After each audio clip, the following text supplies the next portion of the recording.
Please join me in the pledge. I pledge allegiance to the flag of the United States of America and to the republic for which it stands, one nation, under God, indivisible, with liberty and justice for all.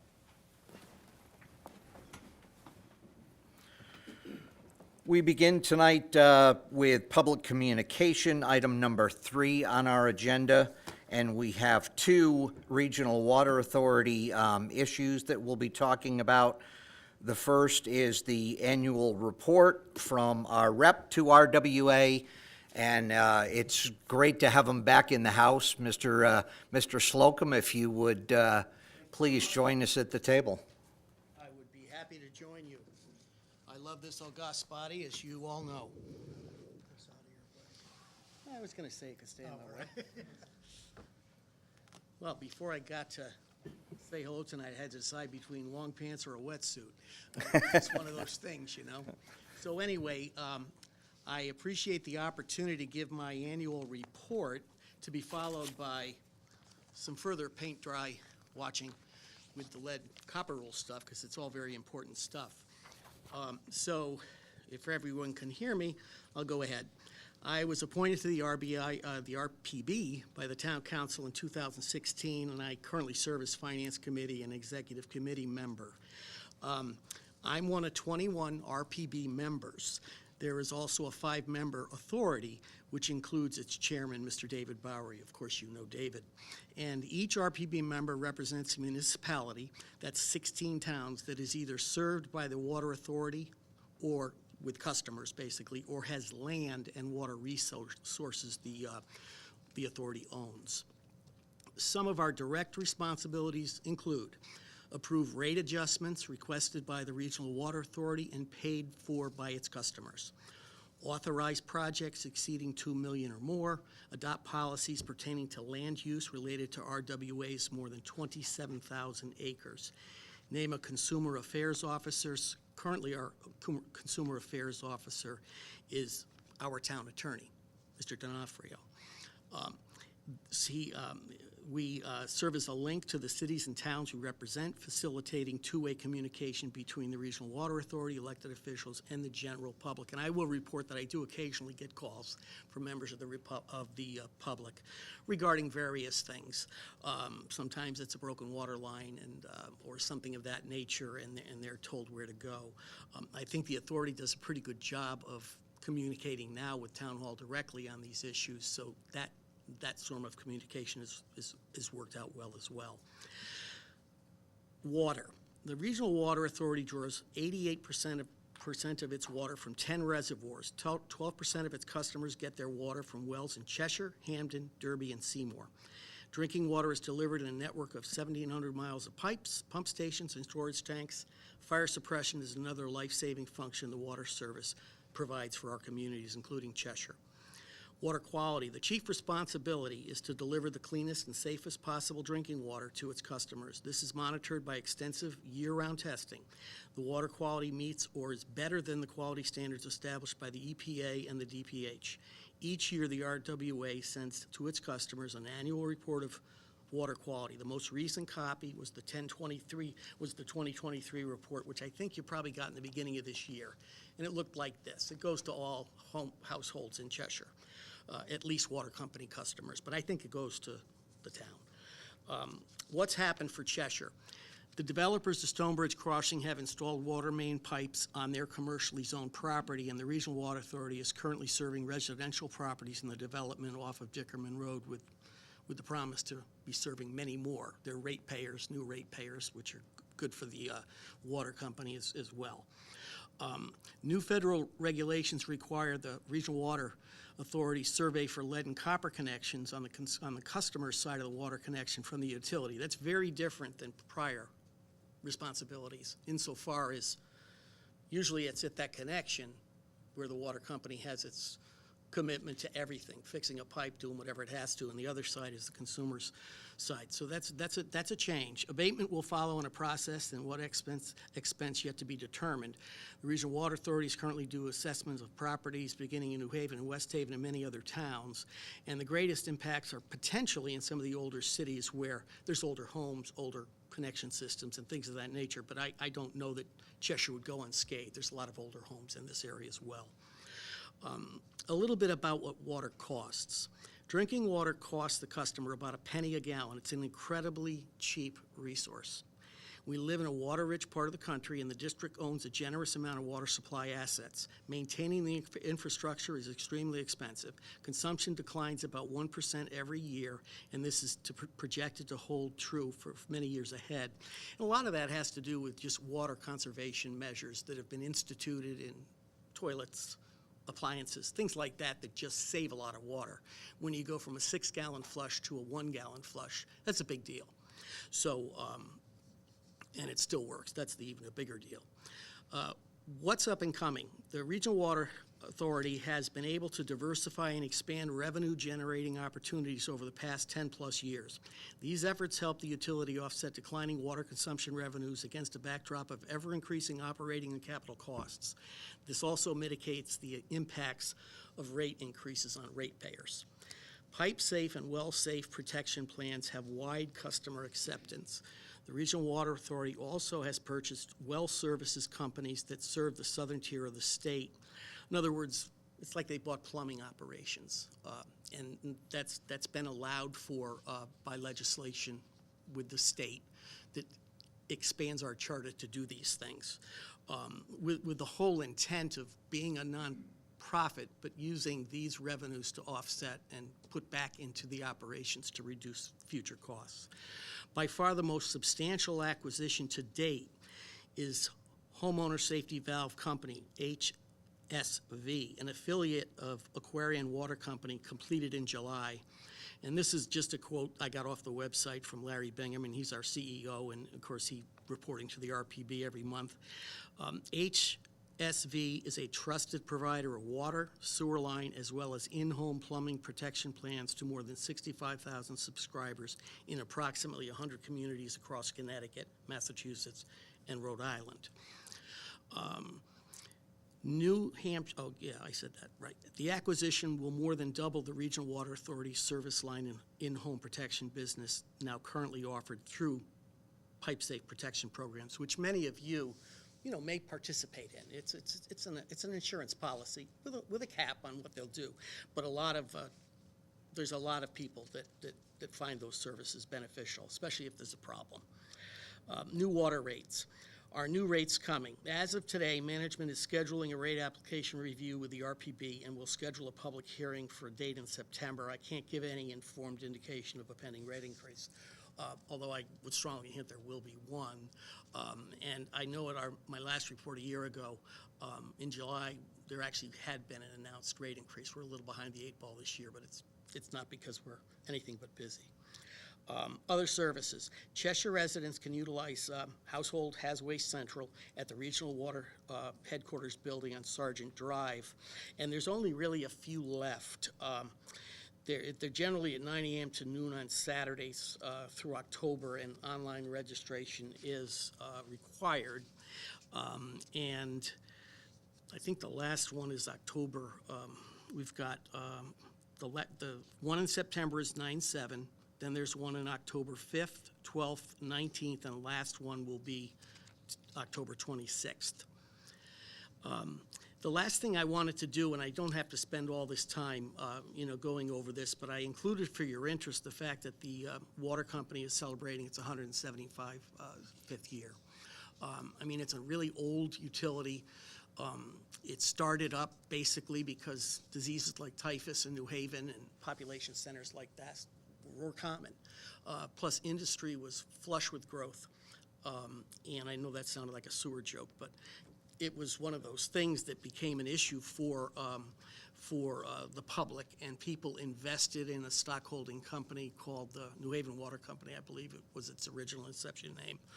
And that ultimately turned out to be what is currently the Regional Water Authority, which is a non-for-profit, non-stock company. So that might be of your interest to read through that, including the fact that it mentions Lake Whitney. I believe that dam was mentioned last year in my report, that was going to be a huge project underway.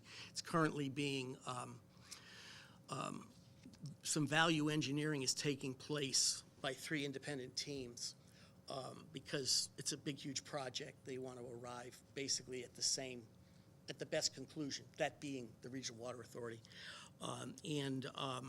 Those will potentially also be bidders on the project. There's not a lot of people that do dams, but again, we decided that was an excellent processes to go forward with.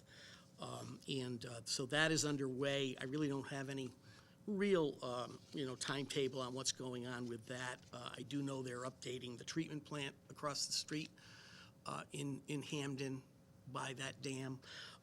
They're doing some water service purification improvements.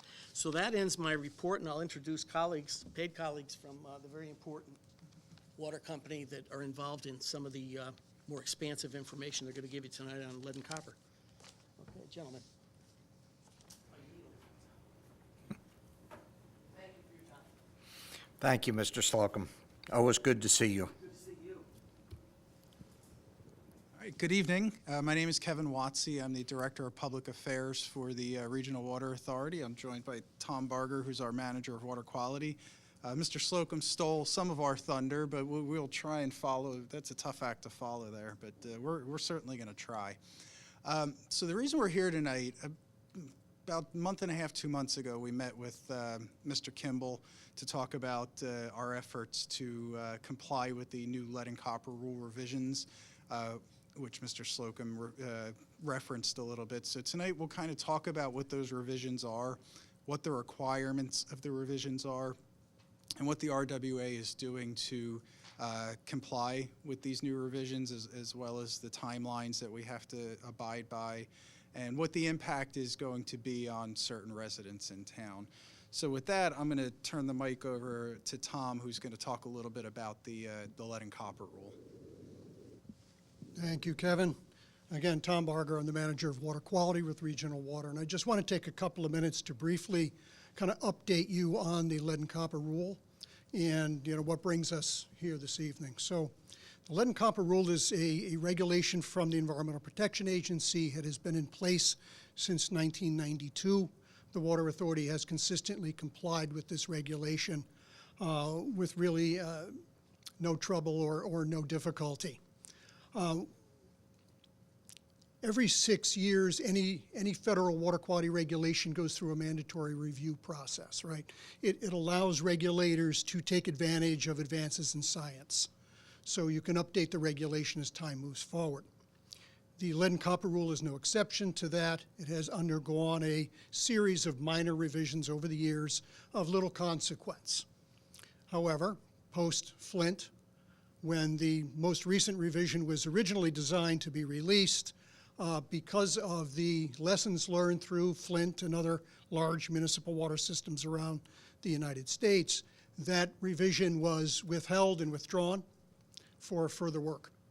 It was finally released from the federal government in January of 2021. It's referred to as the lead and copper rule revisions, and the changes to that regulation are significant. Without getting into a lot of the details that we don't need to address this evening, the one thing that I do want to make mention of and why we're here is the most compelling of those changes has to do, and Mr. Slocum referenced it, is a comprehensive service line inventory. So for the first time, water utilities have to take and develop an inventory, not only of those water service lines that we have responsibility for, those that lie between the water main and the curb valve, but also to include what has traditionally been a customer-owned, customer responsibility service line from the curb line into the homes. That's a lot of information we don't currently have. It's not under our ownership. We didn't install them. We really don't know a whole lot about them. So what we have is a very good inventory of main to curb valve plumbing. That is our responsibility. What we do have to do now is go out and gather additional information on private properties. So you can anticipate some of the challenges that we're having, post-COVID especially. A lot of resistance, a lot of, I'll call it government pushback. What we're doing is utilizing existing mechanisms within the utility. So we're gathering a lot of that private side information through existing efforts, right? So if we go in and we change someone's meter, we're taking note of the service line that penetrates the foundation. If our cross-connection inspectors are out doing commercial industrial inspections, we're gathering that information while we're inventorying private plumbing use.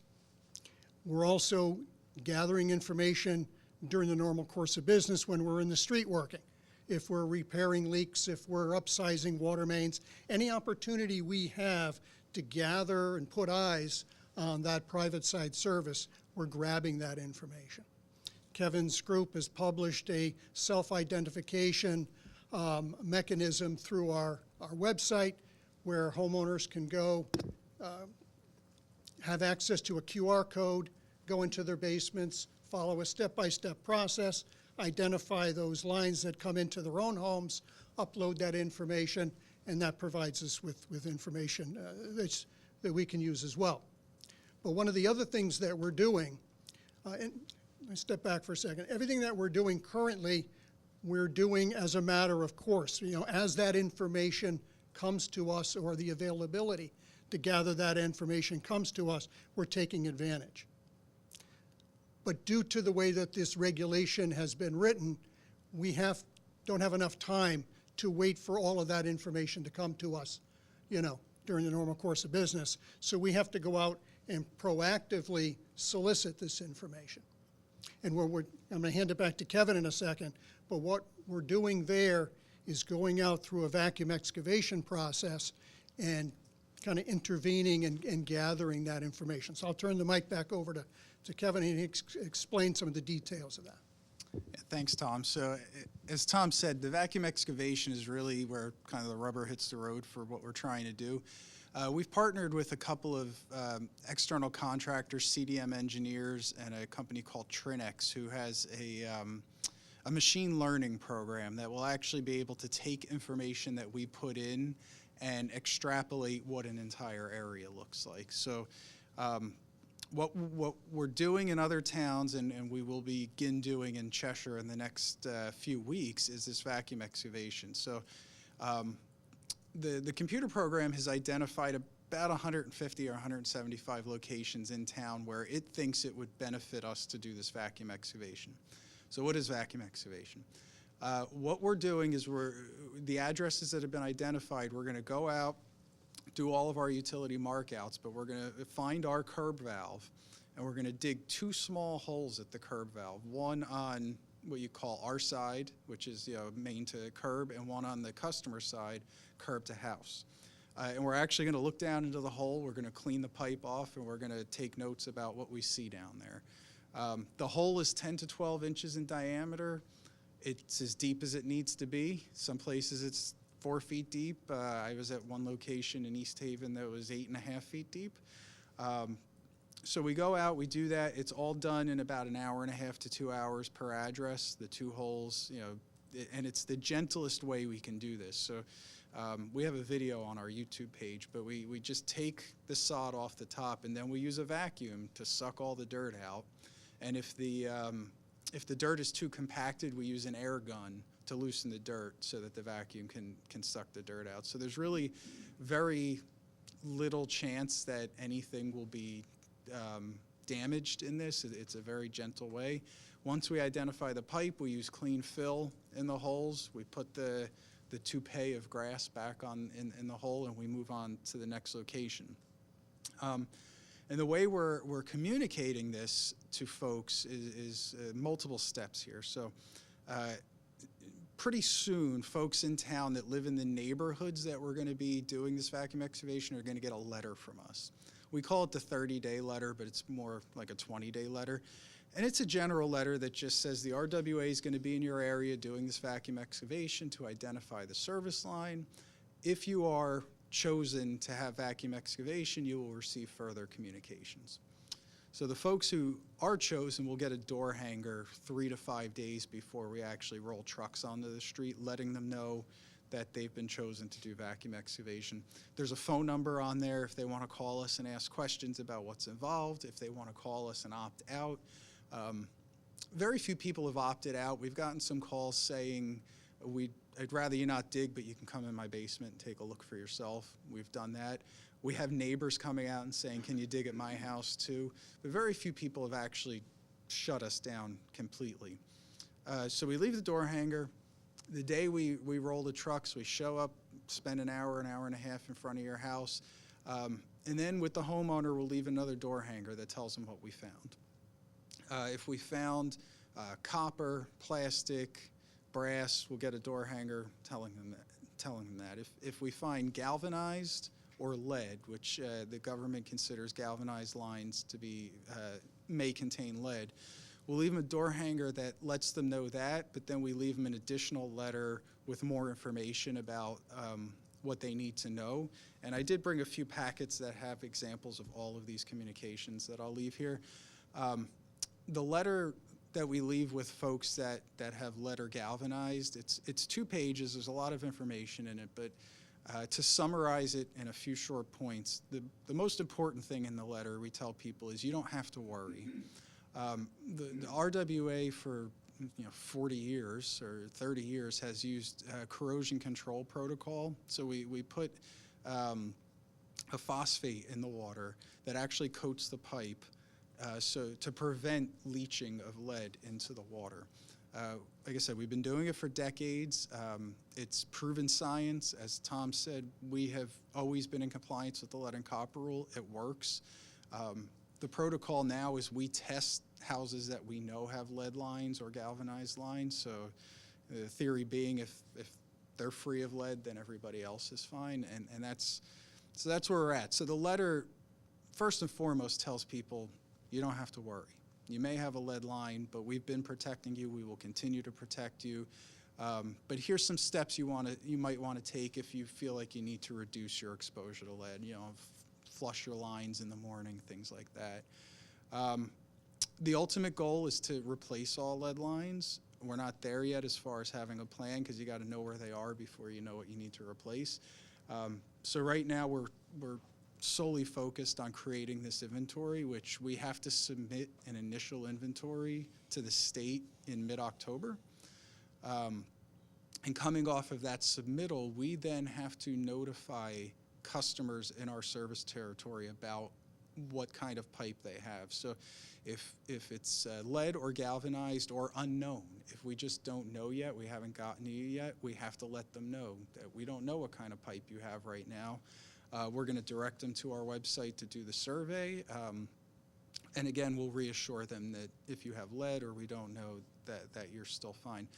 The other point, mid-October, is this entire inventory we're creating goes up on our website as a searchable map. So you will be able to go plug in any address in our service territory and a map will come up and it'll show you what is on the water company side and what is on the customer side. So it'll be, copper, lead, galvanized iron, whatever it is. And that is another requirement of the government. It is not an RWA initiative. We are just complying with it there. So that's the vacuum excavation. We've done a couple thousand locations already throughout our service territory. We have found 4 lead service lines, which is pretty good. We're at about a 3-4% rate of finding galvanized lines. Still, it's pretty good. I think the average nationally is 20%. So we're doing pretty good. As far as Cheshire's concerned, like I said, in the next 3 to 4 weeks, we'll be in town doing this work. 150 addresses should take us a couple of weeks. A lot depends on the soil composition. So we're in North Haven now, and they're knocking out 20 a day because it's very sandy soil. That vacuum loves the sand. So with that, I will be quiet and see if you guys have any questions. Thank you very much. We appreciate the update and certainly very interesting information. And I will turn it over to my colleagues before I hit my list, if anybody has questions for Kevin or Tom. Ms. Allard. I just want to clarify, first of all, thank you for the information, but I just want to clarify, you're sending a letter saying that the homeowners have been selected. Is it a random trial based on the homeowners that you don't know, or are all homeowners that you're not quite sure what is there, are they all going to be tested? Yes, so the first letter is going out to the entire neighborhood. Then the door hanger is the one that lets them know they're selected. And the way that we're selecting it is all of the information we do have, we're feeding into this machine learning tool that we have. And it is giving us the addresses that the computer thinks would be most beneficial for us to know what's out there so that it can then extrapolate what's in the entire neighborhood. So what goes into that is the age of the house. We're most likely not going to do vacuum excavation at a house that was built in 2012. It's probably going to be houses, 1910 to 1940s is kind of the sweet spot for lead. Obviously, we're going to go to mostly houses where we don't know what's in there, but we are going to do some where we think we know what's in there just to validate what we think we know. Our folks have spent the last 2 years going back into records, handwritten records from, the past 175 years we've been a company. So we think we know certain things, but we're also going to validate that. So that's how we're choosing the houses. It's really this machine learning. And then I neglected to mention, once we finish this initial phase of vacuum excavation, we're going to put all of that information back into this computer, and it's going to give us its best guess of what the entire system looks like. And then we will have additional time to go validate the machine learning. We're actually required to go validate this machine learning. So we're not just plugging it in and the computer tells us you have copper and we're ending it there. We're going to go validate that as well. But this initial step, the computer's telling us where to go. So the homes that ultimately will go up onto this database, you can plug in the address and see what kind of pipes are there. Will all homes be there, and the ones that don't get tested, is it based on an assumption? So all homes will be on there, and if we don't know, it'll come up and say unknown. Okay. And then it'll direct them to our self-survey so that we can turn you into a known. In our self-survey, we do require folks to upload a picture so that we can validate it by looking at the picture. And then we may follow up with a phone call to say, we can't tell from the picture, can we come look at it for ourselves? But yeah, it'll actually come up as an unknown service. We're not going to guess at this point. Will homeowners be charged if they're concerned and they want to participate in that self-survey? No, it's free. It's on the website. You can go right now under water quality, lead and copper. It's called Material Identification Survey. And it's pretty good, if I do say so myself. It walks you through, how to find your service, and then, does it look like a penny? Yes. Okay, well, it's copper. Is it silver? Yes. Okay, well, if you scratch it, is it soft? No, it's hard. Okay, does a magnet stick to it? And then kind of walks you through all these steps, and then at the end it brings you to its best conclusion. And if based on your answers it doesn't know, it tells you to call us. And the letters we're sending out to folks have that QR code on there too, so they can do it. Thank you. It sounded, Kevin, when you were talking, like there was an option for an internal inspection, is that? So in other words, if I got a door hanger saying you're scheduled for, a vacuum evaluation, could I say, well, just come in and take a look at the internal stuff? And what would that entail, in other words, to get that internal rather than having you guys dig? Sure. So in some ways, we'd prefer to just come in and look at your service line and not dig, because it saves us all some time. So the door hanger says you've been identified for vacuum excavation, but there is a phone number on there. If you have any questions, give us a call. And folks can just call us and say, I got the door hanger. I'd rather you not dig in my front yard.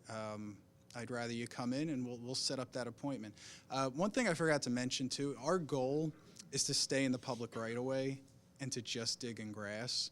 If we show up to mark out a property and there's, $15,000 of landscaping in the right-of-way, we're moving on. We're not digging there.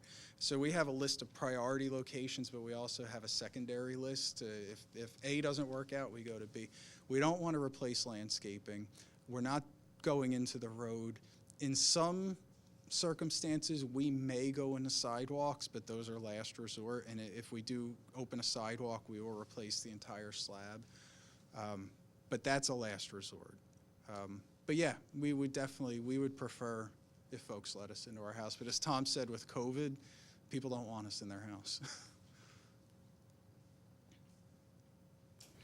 Seeing no other questions, gentlemen, thank you very much. We appreciate it. Mr. Slocum, always a pleasure to see you as well, and thank you. And I will leave these here. So this is actually a preliminary list of addresses in town that we've identified. So I'll leave these here so you guys can take a look at them. Very good, Mr. thank you. Kimball has this as well. Next up is an update from our Poet Laureate, Ms. Matola.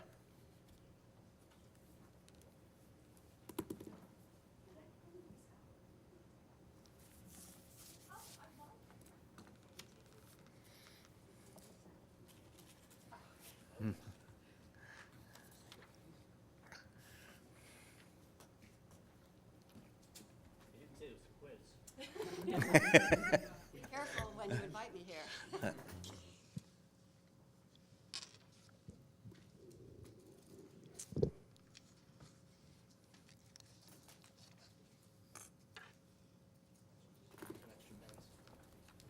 Wow.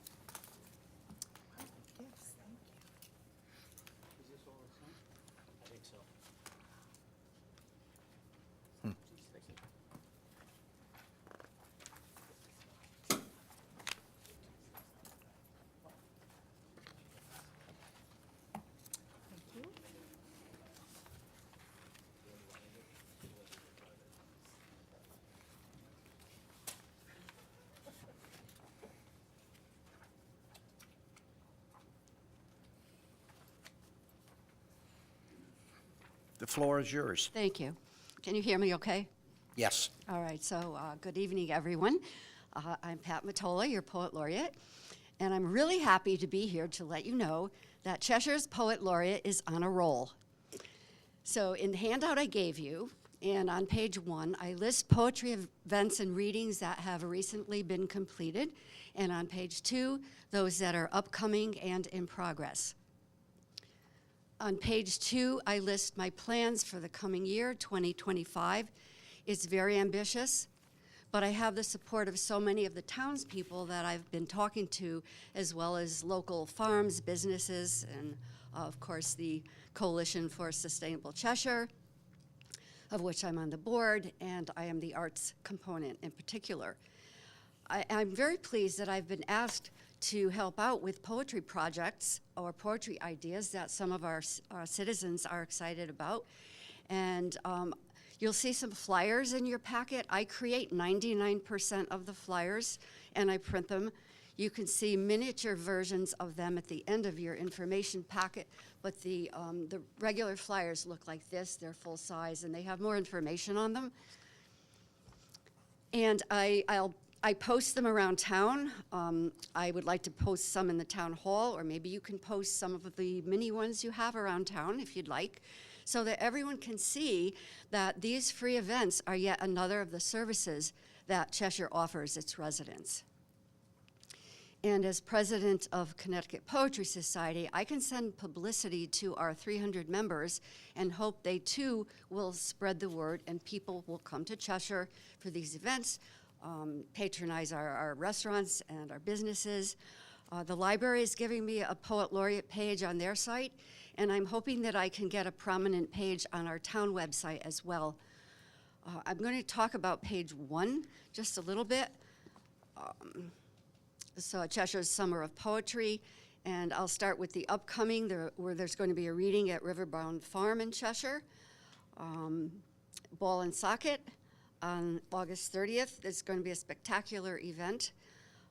It's spoken word poetry, and if you don't know what that is, I hope I see you there. You're going to be very, very surprised. Boulder Knoll Farm on September 5th.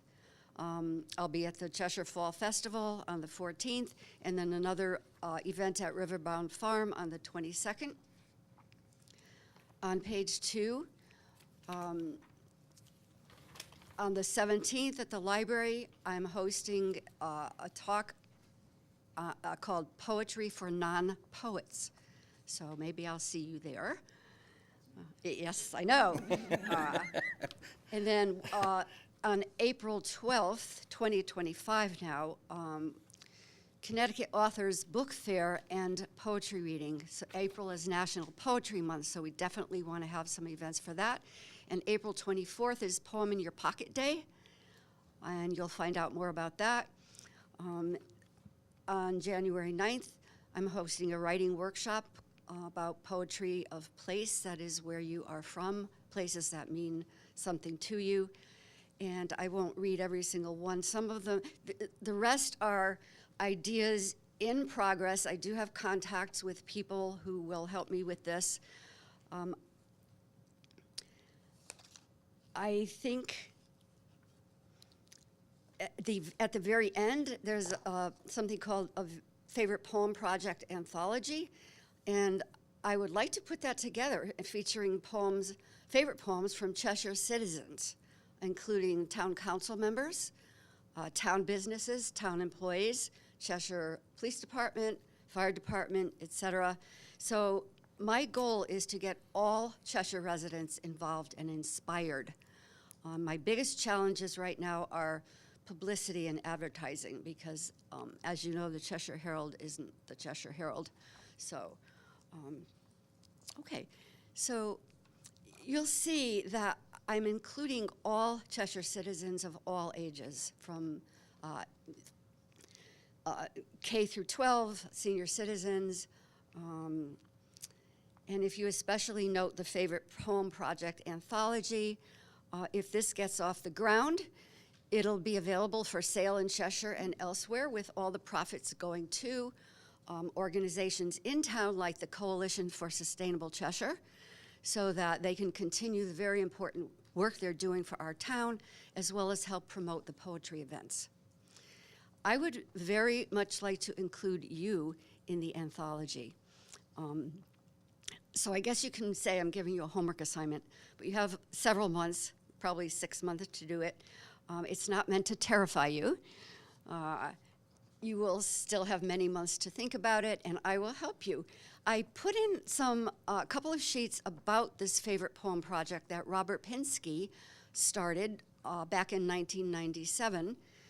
He launched this project as a way to celebrate, document, and encourage a public appreciation of poetry, as well as acknowledge the role of poetry in the everyday lives of Americans.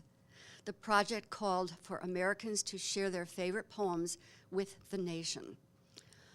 So I hope I'll see you at some of these events that I'm planning. My business card is attached. If you'd like to contact me about anything, please do.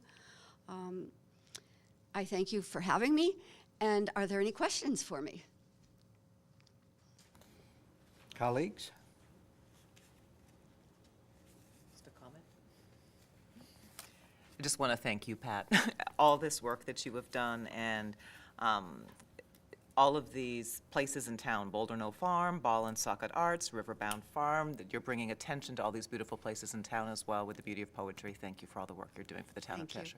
I do want to feature our farms because that is our history. You know, the town was built from these farms, and I think that's really important. So you'll see a lot of that coming up. Thank you. Thanks, Fiona. And I will echo Fiona's comments and say thank you for the work that you've done and what appears to be a very ambitious 2025. So we look forward to having you back to update us on those as well. So Thank you. thank you very much.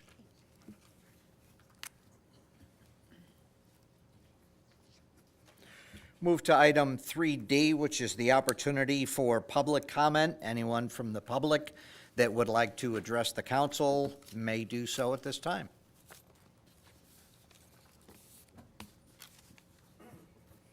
Tucker Deming. 230 Oregon Road. Well, first of all, it's been a while since I've been here, and thanks for doing all that work for the budget. What a monumental amount of hours and consideration. Thanks. But I wonder the mindset you used in order to engage in that. Do you think we live in normal times? I mean, do you think things are stabilized outside the periphery? I know you have a silo here, but there's some intrusions that are going to be taking place, I believe, in the next few months that I hope we're prepared for. One of them, of course, is the introduction of 10 or 20 million wandering humans in our civilization that we know little about. They're going to impact Cheshire. The others are choices that we make in our schools. I know that we were proceeding along the lines of a geothermal. I've spoken about this before, and one more time. I've had 3 requests now of FOIA, F-O-I-A, to 3 different towns in Connecticut. One of them responded, Greenwich, and delineated their inability to get their geothermal project to work. We know that Crone Hall down in Yale failed. I also issued one to Waterford. They gave me no information. They deep sixed it. Okay, now there's probably a reason. And I also issued one to Waterbury, to the Waterbury Career Academy. Once again, they refused to divulge any information about it. Now I wonder, given all the accolades and glowing predictions of the contractors, the political leaders in the communities, and how this is going to be so wonderful, save us so much money, we'll be able to apply to LEEDS, you know, and get the 5-year look of data sets regarding the installation, and will be a gold standard, silver. A lot of wonderful thoughts, but nothing. No one's proud of what they've done. No one's stating factually what the data is on all these projects. So we're engaged in one. And I hope it works. If it doesn't, we're going to have to be shelling out more taxpayer money. That's what this is. Whether or not you get it from the state as a subsidy, or we pay it off out of our pockets, same, taxpayer money. Our nation's $35 trillion in debt, and we're all using, you know, the subsidies and the grant writing. Based on what? All right, so I'll leave it at that, but a quote from Ayn Rand, we can ignore reality, but you cannot ignore the consequences of reality. Thank you. Thank you, Mr. Deming. Anyone else? Seeing none, we'll move on to item number 4, the approval of minutes. The minutes of the July 9th, 2024 Town Council regular meeting. I will accept a motion. Thank you, Mr. Walsh. And a second? Second. Ms. Pearson, thank you. All those in favor? Vote is unanimous of those present. Brings us to the consent calendar, item number 5. Ms. Pearson? Be it resolved that the Town Council approves Resolution 081324-1. Be it resolved that the Town Council approves the consent calendar for August 13th, 2024 as follows. We have a motion. Do we have a second? Mr. Veliber, thank you. All those in favor? Motion passes unanimously by those present. There are no items removed from the consent calendar, which brings us to old business. Number 7, Ms. Talbot, a quick update on the Bartlam Park South project. You get, Oh, okay. You get me tonight. I'll keep it very brief. Good evening, everyone. As you've seen, the bathroom building has been installed at the park project, which has men's room, women's room, and then as well as a family room, as well as all the utilities are tied back to the building. Over the next week or so, there's going to be a cupola. It's going to be going on the roof of that structure now that the standing seam metal roof is complete. All the concrete work is going to be done around the bathroom building, joined to the sidewalks over the next week. And then next week, a week from now, they're going to be paving the final course in the parking lots as well as the loop around the Great Lawn. So that'll be going in, which will be exciting to see finally. They're going to be slit seating the Great Lawn. It's been seeded. It's been extremely hot, as I'm sure we all know, to get that to establish over the next several weeks. And then there's a couple of electrical components that they're still waiting to come in to actually be able to electrify the park and to get the lights going and all that. We don't have a schedule as to when that's going to come. We're being told the end of the month and then coordinating with Eversource to get the lights on at the main field.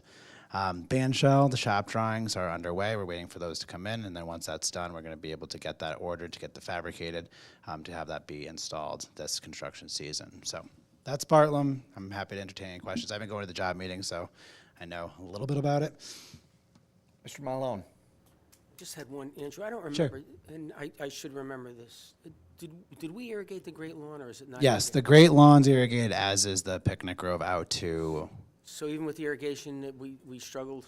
Even with irrigation, we struggled. So since there's not power there, they've been manually turning on the irrigation to water the picnic area as well as the Great Lawn, and so the contractor owns establishing all that, and so that they're coming back and they're slit seeding it, and they're going to be. So that's on them. It's on them to get that established, yeah. And actually, I was out there this morning. We had a job meeting, and it looks 100 times better than it did last week. Now that we've been having a little bit cooler weather, to get that established, it's just the way that the weather's been. It's been pretty awful, but they owe us that to be established.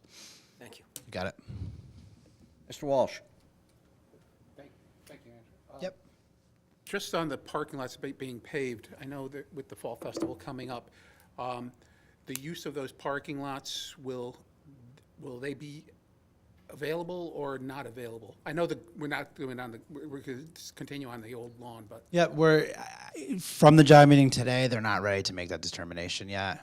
They want to see how the paving is going to go. The contractor owns all those spaces, and so it would be really up to them to turn it over to the town. So we've coordinated with they know that at the chamber that those areas might not be available. So they were never promised to them, and so. Yeah, I mean, the last thing I would want is to have it nicely paved and then they get ruined if it's a hot day in September, and, you know, that's a concern, so, Absolutely. yeah. Okay, thanks. Seeing no other questions, Andrew, thank you very much. got it. Appreciate it. And we'll move to old business item B. We'll welcome back Mr. Gussenberg after a couple-month hiatus from reporting. I miss you guys. Let me see if Sean always set this up for me, so I'm hoping I can get it to work.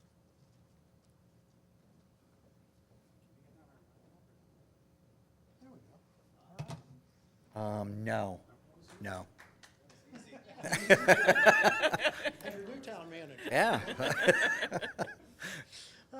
Anyway, yes, it's wonderful to be back. I appreciate it.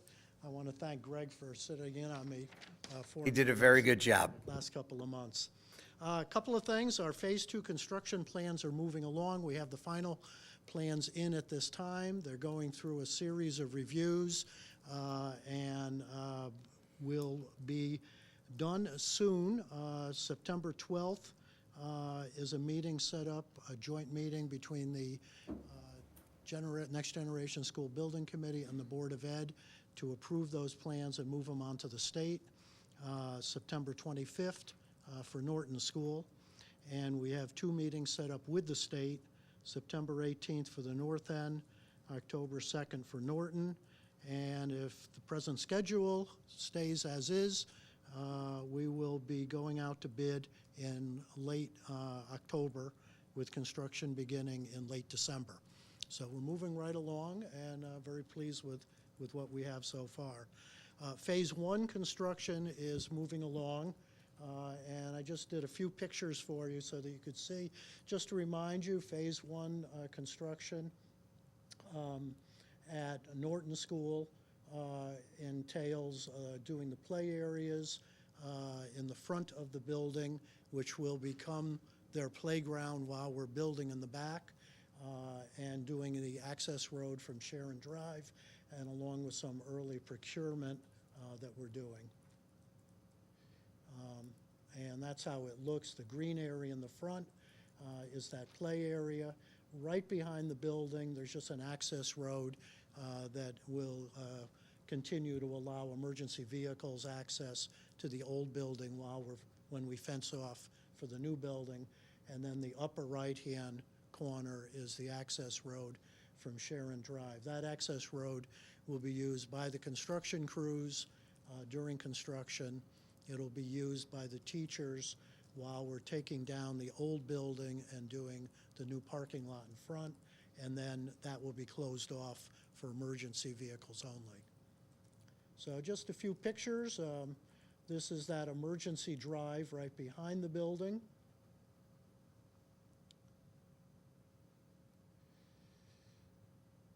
This is what it used to look like, and I want to thank Dan Bombero and the town crew from our Public Works Department. They took down the old garage that was there, which was filled with stuff, and it was a big job, but it was very helpful to us. But that's how it looked just after the garage was gone, and that's how it looked as they were clearing it, and this is how it looks today. So that area is all now completely cleared. There's going to be chips put down, the fence will be moved over, and the play area that's at the school now will be about 2.5 times bigger for the students while we're doing the construction. The road off of Sharon Drive, the trees have been cleared from that area. Eventually that will be paved, and there'll be a gate that'll be put there for emergency vehicles, and there's a culvert that needs to be installed, and that we don't expect in until about October. It's on order at this point. The north end is, again, the early procurement that's there, and most of the work that's going on in the north end is moving soil around, stripping the topsoil, and then moving some of the other soils in place to where the building is going to be, so that there are settlement platforms that will be there then compressed and ready for construction that'll be sent starting in December. So that's the building. Marion Drive is up at the top of the picture there, Jarvis to the left, and that green area is where those settlement platforms will end up being. So we've got a fair amount of equipment there at this point. They've begun to move a lot of the soil around. They've installed fencing along the back part of the facility. You can see some of the fencing there, and they've stripped a lot of the topsoil, but they've got a long, long way to go here yet. And I just wanted to note, I do go out on a fairly regular basis and take pictures and put them onto our Facebook page. So if you want to kind of keep up to date, I've been putting those pictures on. There'll be a lot more come December when we start real construction, and we've even talked about doing some videos and things like that. We have about 300 followers on Facebook right now. Not surprisingly, a lot of them are parent-aged, people who probably have students in the elementary schools that are closely monitoring what's going on, but that's where we're at.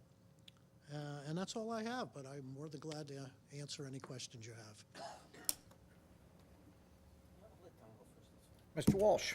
Thank you. Thanks, Rich. And I know many of us probably saw that there was some not too smart person doing some spin-outs on the North End property in the mud there. I saw. I'm not aware of that. Well, I saw it on Facebook. I don't know if anybody else saw that. Chief might know more about it. But there was a truck that had done spin-out. I don't know if they did any damage to where they're doing all the clearing, but I know you said there's a fence on the back end It's going to be fenced in completely. completely, okay. And there'll be fabric put around the Marion Drive, Jarvis. Yeah, I mean, just to areas. prohibit people from doing that, I mean, I don't know why that person, I guess they had to get pulled out by Strollo, there was all kinds of machinery We that had they a had to meeting pull on out. Thursday, but it wasn't mentioned to me at all. Okay. If you do look at the Jarvis section, I went by yesterday, and you can see where the fencing is still being installed, but that it comes right up to the Okay. road, and there's going to be a gate there. Yeah, I just don't want anybody getting hurt, and, you know, I mean, it's not too bright to go, try to go mudding in that field, but, you know, some people, you know, we were all young at one point, I guess. So, but yeah, I just want to make sure that we're protecting people from doing dumb things. So, thank you. Can become a mud hole there, so Yeah. not a smart thing to be driving down there. Mr. Malone? Yes, I just had a question. You mentioned settlement platforms in the North End School. I guess that's in the area of the building. You may not know this, but do we have a foundation issue there that we're monitoring or something? I'm not, what, It's do you not know? a foundation issue, it's just that because of the slope of the road, of the facility, or the area itself, is the foundation in the back of the building will be higher than where the present soil is. So they're building that up and putting those the settlement platform in to raise that before we put the foundation in. Okay, okay, you're just talking about putting the fill in lifts. You're not talking about actual settlement platforms that you're monitoring after the fill's in place. They will be monitored and for compression. They will be. And, you know, it's done with rebar and plywood, and there's certain soils that they've identified that are on site. Most of the facility will be done with soils that are on site, with very little brought from off-site. So they're moving some of those soils from an earlier place to where the building is going to be. The settlement platforms are put in, as I said, it's been described to me as largely plywood with rebar through it. Those are then monitored over the next couple of months to make sure that they've settled properly and that there's not too much settlement, that they're prepared for it. And that's one of the reasons we wanted to do it now, to have that all properly done before we start looking at foundations come late December.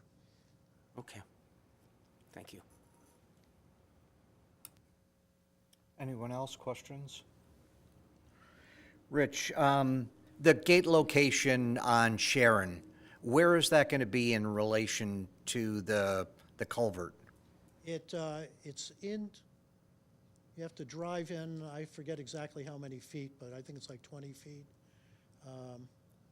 So it's going to be pretty close to Sharon Drive then? Well, the gate, they didn't want it right on the road. Let me see if the picture here. It was after the playground stuff, but.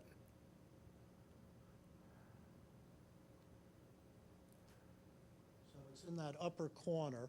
And what they wanted was enough space that a fire vehicle could get into that road, Yeah.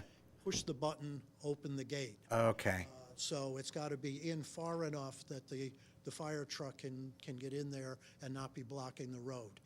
So they didn't want it right on Sharon, but they didn't want it farther in where cars could get in there and stuff like that. So it's been set up basically a little longer than a fire truck. is there something then to prevent cars from going around the gate? They wouldn't be able to. It's all wooded on both sides. Perfect. And, you know, we're only making this area as wide as we need to. Yeah. It's not meant to be a two-way road or anything like that. And it has an electronic gate that fire and police will have access to. But, you know, you wouldn't be able to get through otherwise. We don't want Excellent. that to become a regular entranceway. Right. It will be a walking area. Children who are living in that area, that will be a nice walkway that goes through. We're specifically not lighting it. We don't want people going through there at night. And there'll be a sign that says, you know, no access after dark. Excellent. Seeing no other questions, welcome back. Thank you. Thank you very much. Moving on to our new business items. Item 8A is the approval of tax incentive policy. Ms. Pearson. Be it resolved that the Town Council approves Resolution Number 081324-2. Be it resolved that the Town Council, per the recommendation of the Economic Development Commission, approves a one-year extension of the existing economic incentive policy as presented and attached through June 30th, 2025. We have a motion, Mr. Velaber with a second. Ms. Pearson, by way of discussion? I'm going to turn this over to Andrew Martelli. Sure, I'd who be happy can to. report back as to what the environment, or the Economic Development Commission Yeah, this is economic. decided. So thank you very much. So we have, what had been done is that every 3 years the town would update its tax incentive policy. The subcommittee of the Economic Development Commission elected to this year to extend it for 1 year, so for a 1 year period to give them some time to take a look at it, to analyze the different trends that are going on in town, to think about if we want to stick with the policy as it is currently, or if to propose going with an ordinance, which town doesn't currently have. The policy as it stands now basically follows state statutes. I didn't put the state statute in there, but basically I could just tell you what it is. It's 1265B and then 1265H. So in a nutshell, what it allows for is for new investment in the town. It allows the town to when the base assessment increases on that property based on the capital investment, whether it's new construction or renovation, the town could hold that amount of taxation and not increase it based on the increase of the valuation that's done to the property. So we currently have 5 tax incentives that are ongoing in the community now. Some are 4 years and some are up to 10 years based on the amount of the work that have been done, one being the Hartford Healthcare Building here on South Main Street, another being Byron Rondo's down in the north end of town. Where I sit here at Town Hall, it's not that, people aren't coming here because we don't have a robust tax incentive policy, which I don't think we should always just rest on our laurels thinking that that's going to always be the case. But I think it's something that keeping the existing in place now, giving us some time to really look at it and see how things go over the next 12 months, I think it's beneficial to the community. Questions for Mr. Martelli, Mr. Milone? Andrew, you said we have 5. What are the others? So it's Marbridge, it's Nozzle Construction, it's Byron Rondo Osteria, Hartford Healthcare, and Counterweight. And what were those are all tax reduction, 5, 10 years? So it's based on the value of the work. So for instance, Hartford Healthcare here, that was about a $15 million project. They have a full 10 years. Byron Rondo was a $7 million investment. They also have 10 years. And then Nozzle Construction was a smaller construction value there, so they have a 4-year abatement. So each one of those deals goes to, what happens is you fill out the application, it goes to the Economic Development Commission, they make a recommendation, and then it comes to the town council ultimately, who gets to make as the fiduciary body for the town, makes the actual decision. Council actually is the final arbiter. They are the final say, yes. And so since I've been here, the only one that's come to me was for the Homewood Suites Hotel down at Stonebridge, which EDC recommended that the town didn't enter into it because of the different things that were going on with TIF, and then I presented it here, and you guys also did not approve that tax incentive. There's been some smaller ones that some businesses have thought about doing, and then they ended up moving forward with their project without. But what we don't have here is we don't have an ordinance which allows for relocation assistance or startup costs or things like that. So we do get asked about if we have that, but it hasn't been the breaking point for business not moving here since I've been in this seat here at Town Hall. Well, communities that have high taxes, nothing will happen unless there's tax incentive. But Correct. Communities like Cheshire, where the taxes are reasonable, people will invest without these tax incentive programs. I'm just wondering how much we would still get without the tax incentive programs. What we're giving up that we don't have to give up at times. But I'm certainly in favor of incentivizing new development, but I think we're a pretty competitive town right now. I think Not we're. sure what we have to give away to incentivize more development. Right, and there's been situations where people will say, well, why should I come to Cheshire? Or, what does the town have to offer? And so I could talk about like quality of life, I could talk about all these other things. And there hasn't been a situation where somebody says, I'm not coming to Cheshire because you don't have this. And if that was the case, I'd be up here asking you to establish that. And I hate to always go back to Waterbury, but when I was in Waterbury, we had an entire, business startup costs, relocation, signage, and like all of these things to lure businesses, and it still Because the had a number- hard time getting. Downtown still is struggling, even Yeah, with. the numbers won't Yep. work with the taxes in communities, such as some communities. All right, but right now, those incentive programs do come, I don't remember seeing them when I was on council, so they do come to the council for. They do. For final approval. Yep. Okay. So since I've been here for 3 years, I haven't done so. Counterweight was the last one that was put in place, and that one had just been approved when I started. So we cut the ribbon on that in 2021, and so that was. Does that make sense? Or 2022? I'm sorry, 2022. We cut the ribbon on Counterweight, and so then they have 10 years based on their investment and the number of employees that they're hiring. So there's all these benchmarks in the actual legal agreements. Mr. Walsh. Thank you, Andrew. I kind of agree with John. I mean, I don't mind doing it for a year and seeing how it is. I mean, to be honest, we're competing with towns like Wallingford and Southington, and I know, we have a lot of people saying, oh, we've already got too much development going on. I'm sure you heard that once or twice. But we also need to have economic development to help offset the homeowners' taxes as well. So it is kind of a catch-22 where you're trying to balance both ends, and I agree that, keep it going for another year, see where it is. But I'd like to find out, are we losing any businesses to Southington or Wallingford or any of the surrounding towns that might give better tax incentives or, with different mill rates? So, I mean, I don't know if that really is a factor or not in businesses deciding to come here. Right.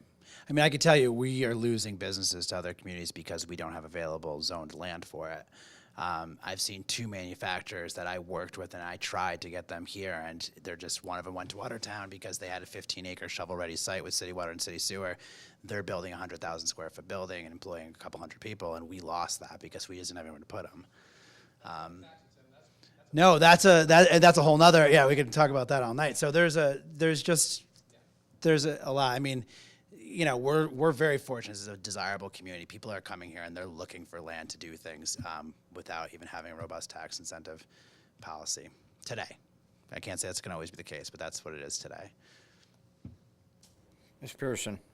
Yeah, I just want to say that I agree with my fellow counselors that I think we have much to offer in our community, and so tax incentives aren't necessarily necessary in all instances. But I appreciate the work of the Economic Development Commission in vetting some of these proposals, and I agree that a 1-year extension seems right, especially given all the development going on right now, and we can reassess in a year. Exactly. Thank you. Seeing no other questions, thank you. I'll call for a vote on the motion. All those in favor? Motion passes unanimously by those present. Okay. Thank you. Thank you, Andrew.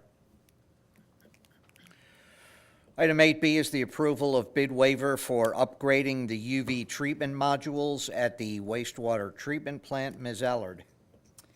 Be it resolved that the town council approves resolution number 081324-3, whereas the town of Cheshire wastewater treatment plant uses the Trojan UV treatment system for the seasonal disinfection of effluent, which was installed around 2014 to 2015.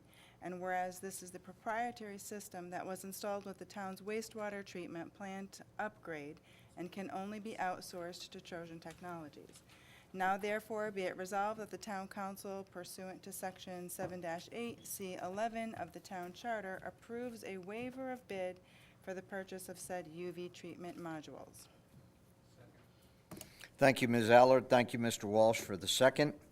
By way of discussion, I will turn it over to our resident star, At our places tonight was all of us received a copy of Treatment Plant Operator, and there is a outstanding picture of Mr. Milano there, with the headline "Comeback Kids." So congratulations. This really is a great honor. And I know you share it with your colleagues at the plant as well. You're the front man, but there's a lot of people that deserve some credit. So please pass along our thanks and congratulations to the crew as well. And with that, let's talk about the bid waiver for the UV treatment. Yeah, so we use a Trojan technology system. It was put in around 10 years ago, but the bulbs have a life expectancy, and they're coming to that expectancy to expire. So proactively, I'm trying to replace one full module at a time.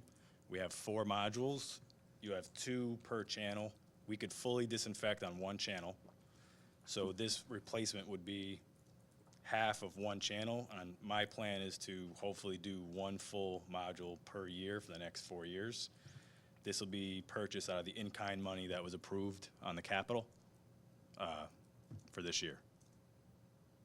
And it is proprietary, so we can't really get it from anybody besides Trojan, unfortunately. So, but it works. It does its job. So that's it. Questions from colleagues? Now, normally bid waivers aren't the most popular thing, but in this case, there really is no other option. So we appreciate it. With that, go ahead, Mr. Velleber. I'm sorry. Just a quick question, I know you mentioned, but just clarification. What's the life expectancy on the new ones? It's anywhere from 15 to 20,000 hours, but they're on every day for 6 months out of the year. So that's. You could do that. I'm like, do some quick math and no, get wait a back minute. to us. Hold on, wait. Carry the 1.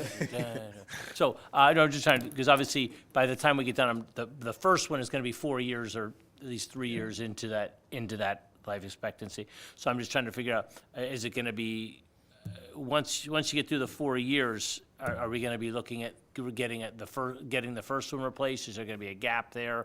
Maybe we only have a couple of years. I'll go as long as we can, get the most life we can out of them and try to push them. I mean, like I said, we only need to use one channel at a time. So once we get one fully rebuilt, we have redundancy. So it shouldn't, once we get all 4 replaced, we should get another 10 years out of it or more. So. Okay, thank you. Yep. Seeing no other questions, I'll call for a vote. All those in favor? Motion passes unanimously by those present. Item C is the approval of bid waiver for disposal of dewatered biosolid sludge generated by the wastewater treatment plant. Ms. Kramer. Be it resolved that the Town Council approves Resolution Number 081324-4, whereas the Town of Cheshire wastewater treatment plant has exclusively used Sinagro for the last 12 years for disposal of dewatered biosolids sludge generated, and whereas the state of Connecticut only has 4 locations that incinerate biosolids, and whereas due to the capacity issues at these other facilities, continuing to use Sinagro until implementation of the new hauling and disposal of sludge program is active is in the best interest of the town. Now, therefore, be it resolved that the Town Council, pursuant to Section 7-8C11 of the Town Charter, approves a waiver of bid for the disposal of dewatered biosolid sludge generated by the wastewater treatment plant. We have a motion. Thank you, Mr. Walsh, for the second. Mr. Milano. Yep, so we've been using Sinagro Technologies to dispose all of our sludge for at least the last 10 years. What the town did in years prior was just do extensions to the original contract. We signed a new contract that has been effective since January and is set to expire December 31st. When we put the sludge hauling out to bid, those sludge hauling contractors actually have a contract with all 4 locations. So at that time, we might be able to bid different locations with the hauler as like a package deal. So that's why we're just going for a bid waiver to get us to, you know, the RFP for the sludge hauling. We've been working with Synagro for a while, and we have a good business with them, so. Questions? Seeing none, I'll call for a vote. All those in favor? Motion passes unanimously by those present. Thank you, Mr. Milano. Appreciate it. Item 8D is the assignment of pool boiler and pool roof projects to the Public Building Commission. Mr. Wolf. Be it resolved that the Town Council approves Resolution Number 081324-5. Be it resolved that the Town Council assigns the Cheshire Community Pool Boiler and Roof projects to the Public Building Commission, and be it further resolved that the Town Council waives the requirements in Section 2-26 of the Code of Ordinances and instructs the Public Building Commission to comply with the town purchasing policies of Section 7-8 of the Town Charter for this project. We have a motion, Mr. Velover with the second. Thank you. By way of discussion, Ms. Talbot. Yes. As you can see in the information that was provided, the Public Works Department and the Recreation Department have been working together on this. They have actually contracted with Silver and Petroselli for the boiler as far as the initial design, and at this stage, they felt that it would be more appropriate for the Public Building Commission to monitor and administer the project and keep a close eye on it. And the roofing project is in a similar situation. Silver Petroselli has completed the roof evaluation report and ready to get some construction estimates. And again, it was agreed that the Public Building Commission would be best able to handle this since that's what they do. Coming from or what the problem was. But now that we're turning it over to the Public Building Commission, what's a time frame? I mean, as we head into the winter, you know, I would hope that we can try to get this thing fixed in a time where if snow is accumulating on it or whatever, I don't want it leaking in. I mean, we have a beautiful pool, and to have it leaking in our lobby is just an embarrassment, I think, so.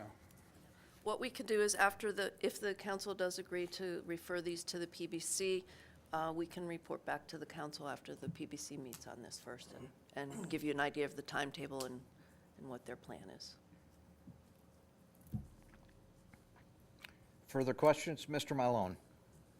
So, as the liaison to the building commission, I just wanted to make sure I understood. What does it mean if we're waiving maybe this is Jeff to answer, Section 2.26 of the Code of Ordinances and instructing us to go to Section 7.8 of the Town Charter? What's the difference in terms of the process? Could someone explain to me what that means? We have, there are a number of requirements in the PBC ordinance that requires that the PBC come back to the council pretty much every step of the way. It tends to delay projects that are a little bit smaller in scope like this. So several years ago, when the council was looking at possibly reviewing the Public Building Commission ordinance, the council at the time agreed that the council could waive those requirements for projects that they felt it was appropriate, so that the PBC can go directly to bid and doesn't have to delay the project by coming back to the council 3 or 4 times over 3 or 4 months. So 7-8 of the Town Charter allows the PBC to go to bid without checking with the council? That's our standard purchasing policy. It's not directed to the PBC, it's our standard purchasing policy, so it does require bidding. Requires bidding, Mm-hmm. but not prior approval of. I can't remember. Correct. Do we have funds allocated for this in the budget? I know we just went through the budget, but I can't remember what we allocated for this. We did And there's some money in the capital budget, yeah. There's money in the capital. So the money's available. Thank you. Mr. Velabar. Just a quick question, and maybe this goes to the town attorney, but, and on page 5 of this report, it outlines an allegation that shingles were improperly installed on the flat area roofing, and it says it's our opinion that the current conditions arose from a combination of inferior substitutions during the construction process, particularly using asphalt shingle products and careless construction practices by the original roof installers. Is there any avenue for us to pursue that original contractor? I mean, I can't remember when this was installed. I mean, maybe we're beyond any, statute of limitations for this work, but obviously, I guess my question is, if the allegation is that it was faulty work, is there any opportunity for us to recoup some of the expense of doing this from that contractor? I would need to see the contract and the warranty.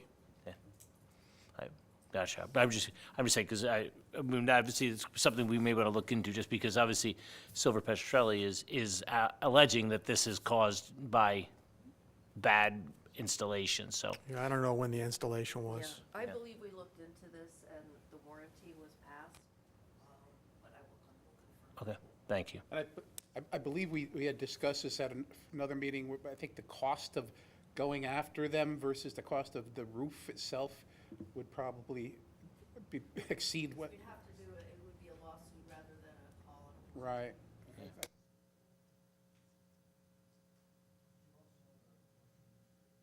No.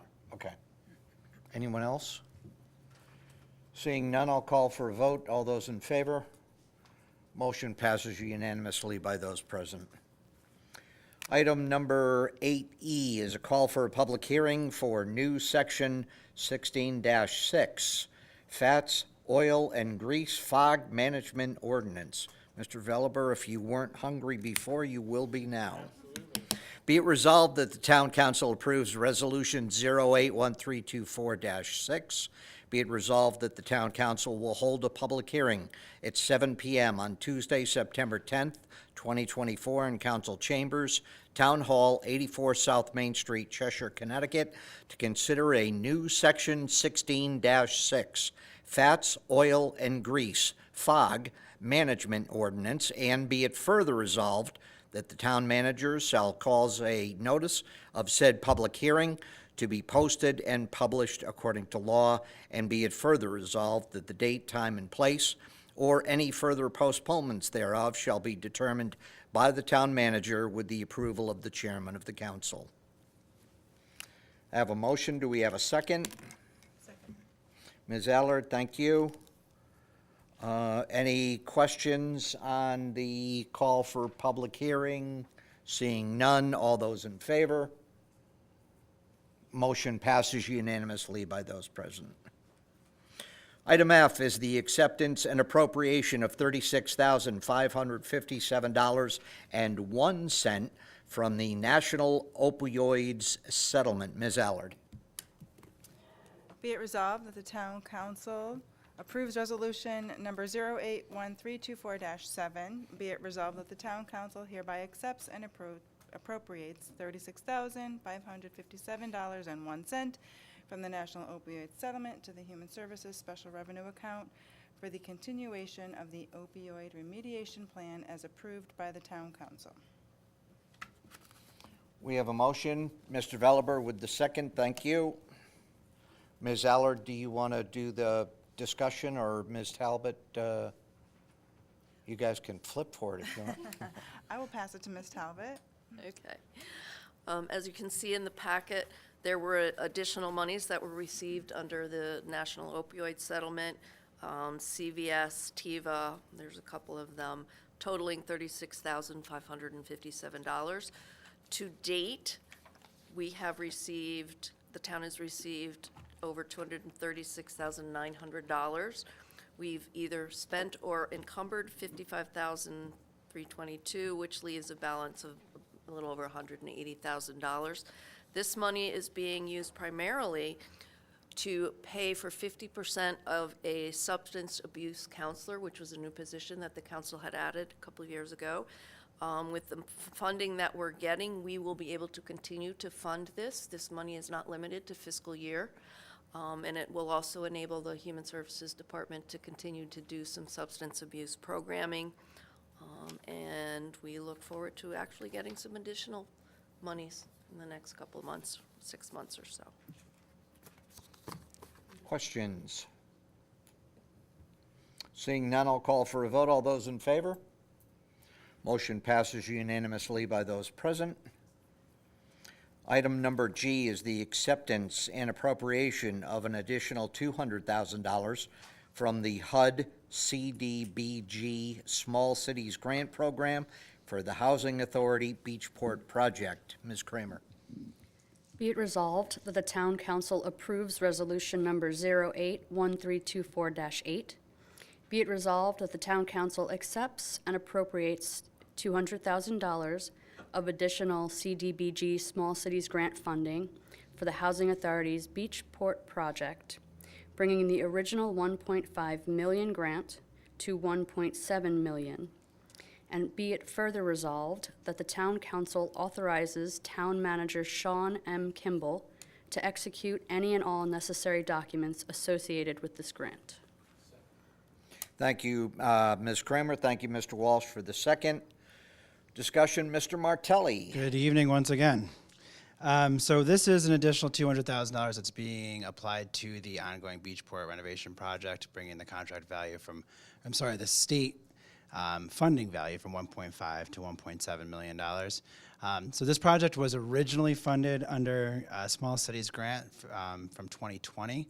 The goal of the project was to do life safety improvements to the units, upgrades to kitchens, bathrooms, some ADA accessibility to various units, widening doorways, and then repaving the parking lot, installing new exterior lighting, and then paving Rumberg Road from West Main Street back into the development.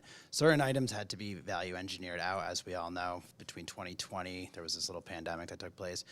So things that had been designed and bid, and then when construction actually went underway, between supply chain issues and then just delays in general, the project is pretty far over budget. So between the $200,000 that we're looking forward to add to the project budget tonight, Cheshire Housing Authority has contributed $100,000 of their own funding towards the project, and then also the town of Cheshire, $75,000, which you folks approved back maybe 2 or 3 meetings ago, which added to help to close this gap. I just want to make it clear that this isn't a problem with the designer or the contractor. This is just a problem in the time that the project took from design, funding through the state's process, and then getting the actual shovels in the ground to bring it to fruition. So just so you're aware, so what I do, why I'm here tonight is because all the applications for payment that come from the contractors, after they're reviewed and approved by the architect and the A&E Services, who's the town's kind of eyes and ears on the project. We have a separate contract with them. We facilitate the payments through the finance department here that goes directly to the contractor. We are the recipient of the original $1.5 million, and so now we're going to receive this additional $200,000. And so in order for Sean to sign that contract, we have to up the town's contract value from the $1.5 to $1.7 million in the state's share. So happy to answer any questions. I'm pretty familiar with the project, but I'm not out there on a daily basis managing construction. Easy questions for Mr. Martelli. No, I mean, I'll do my best. Just one question. Don might actually be a little bit better to answer some of these questions, too. No, I won't. Mr. Walsh. But does the town have to contribute anything to that at all, or is it all straight? So we contributed $75,000 of program income from an account that we have here that we've been doing some. That funding is from a different funding tranche from CHFA, and so that's just program income that comes back to the town after properties sell out from the land records. It's recorded in the land records debt to the properties. When the properties sell, we get that money back. But there hasn't been any, local taxpayer dollars that have contributed to this project. I mean, they've made No matching requirement. Yeah, there's no match, right? But they've made the place look really nice. The units are really nice. They've really upgraded them.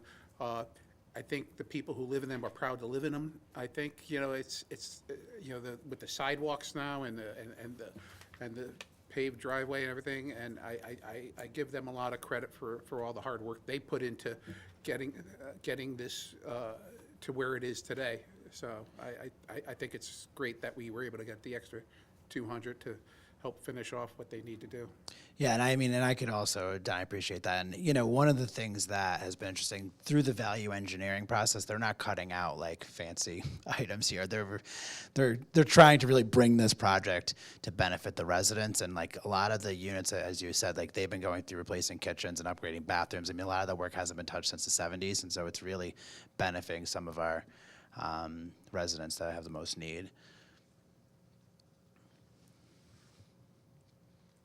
Seeing no other questions, I'll call for a vote. Did you have one, Mr.? Okay. Motion passes unanimously by those present. All right, thank you.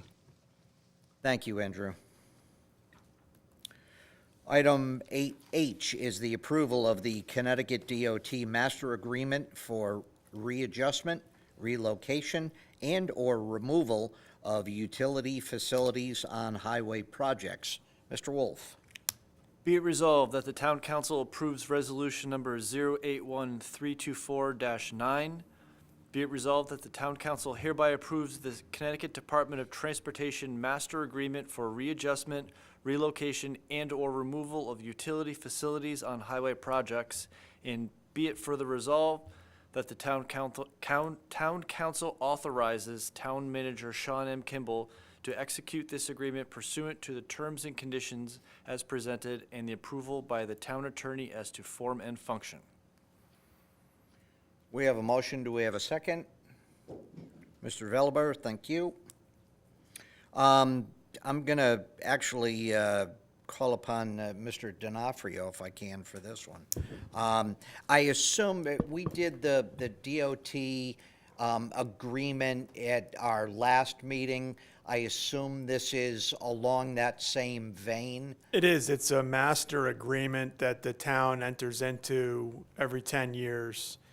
And it basically sets forth the terms and conditions for when there's a specific project, the scope of which for this would be relocation of utility facilities.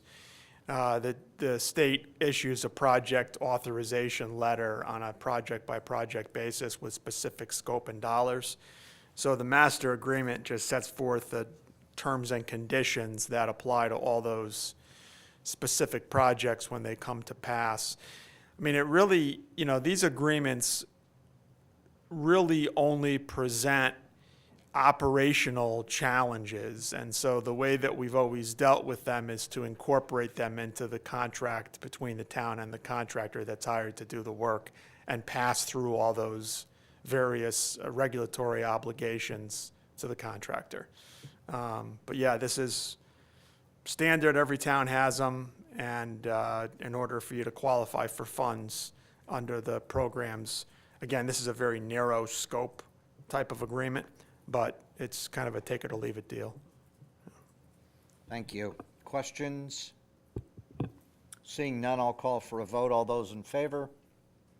Motion passes unanimously by those present.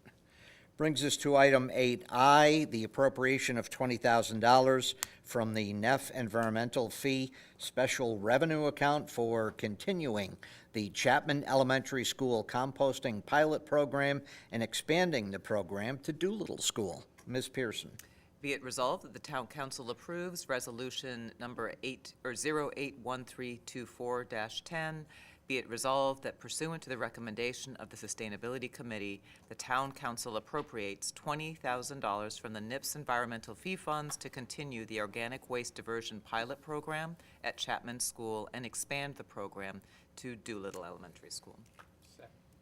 Thank you, Ms. Pearson. Thank you, Mr. Walsh, for the second. Discussion, Ms. Pearson? Yeah, I'm going to turn this over to Mr. Messianis, who can explain to us all exactly what beautiful work they're doing right now at Chapman and what they intend to do at Doolittle Elementary School. Thank you, Ms. Pearson. Good evening, everyone. Thank you for allowing me to speak. I know I'm last on new business because I'm asking for money as opposed to providing funds. The town council members do have some information in their package tonight, and I'm just going to summarize pretty quickly here. The council last year approved $11,000 to do a composting pilot at Chapman Elementary School. Chapman has about a little over 300 students enrolled. The pilot began in January and ran through June. And during that period of time, 15,980 pounds, about 8 tons of compostable materials were diverted from regular trash into this composting stream. And so the rough math is about 1/2 pound per student per day went to composting, which from a composting point of view sounds great, but I always like to make it clear from the food service point of view that a lot of food that isn't being eaten by students is getting composted. And that's sad, and we're always trying to find ways to make sure students are eating their food. But to the extent they don't, it is now going into this composting stream. So just remember the 1/2 pound per student per day, because I will come back to that. The pilot was a success. The students were very, very compliant. We are composting from grades K through 6, so the students, are getting into good habits at their school, and hopefully they'll continue to carry that on for their lives. There is a whole education component. The principal, Diana Burns, and the staff at Chapman Elementary were all very instrumental in making the pilot a success. From a numbers point of view, there is an attachment that's in the council members' packet. The council approved a little over $8,000 for the pilot, and we've spent about $7,800 of those funds, and most of that was used to pay for the hauler, Blue Earth, that picks up the composting, and that is where the bulk of the expense for composting is right now. We did have to initially buy some sorting stations for about $4,700, but of the $11,000, $7,800 was used. So we have $3,276 remaining of that $11,000, and that money does carry because it's in a type of reserve fund, so the council doesn't need to do anything specific, but I am going to ask if there are no questions, I'll move on to the request on the council's agenda. So for next year, what we would like to do is continue the composting at Chapman, and we're prepared to start right on the first day of school at Chapman because everything is set up and we have, established all the logistics. We will continue with Blue Earth doing 2 pickups per week. So the estimate that we have to do the program for Chapman for next year is about $5,250. We have $3,276 remaining. So we're asking for an additional $1,974 to fund Chapman's continued composting. And at Chapman, the provider, Blue Earth, picks up twice per week, which is consistent with our trash pickup. That was important to us because we don't want compostables sitting around. So now our recommendation is that we do the same type program over at Doolittle. And the total estimate for that is about $18,000, of which $7,000 will be the initial purchase of the sorting stations. We have $500 to do kickoff, get T-shirts for the students and staff that are involved. And then, again, the largest expense is $10,500 for the hauling. The one thing that I did want to mention is that Doolittle, because it's bigger, it's 530 students. We do have trash picked up 3 times per week. That's the regular trash. Blue Earth can't commit to 3 days per week, so they'll have to provide more containers. They'll do the pickups twice a week. We're not thrilled about that, but again, this is part of a pilot program, so we'll continue on and make it work for the school district. So the total of the $18,000 for Doolittle plus $1,974 for Chapman's continuation is the $20,000 that was requested in the motion that was read.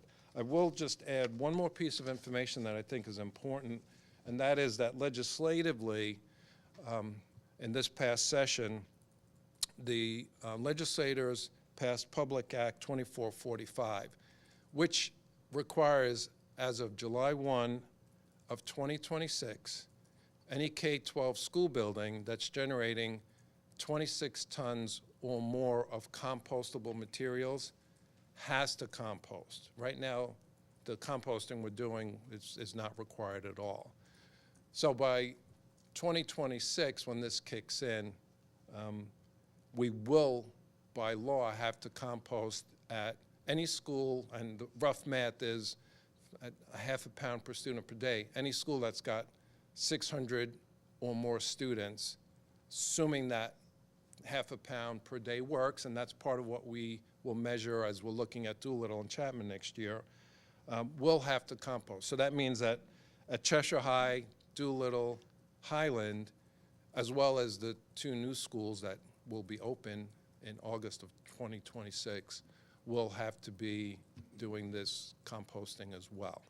So that is the summary that I have for you this evening, and I'll be glad to answer any questions. Thank you, Mr. Massiana. Mr. Walsh.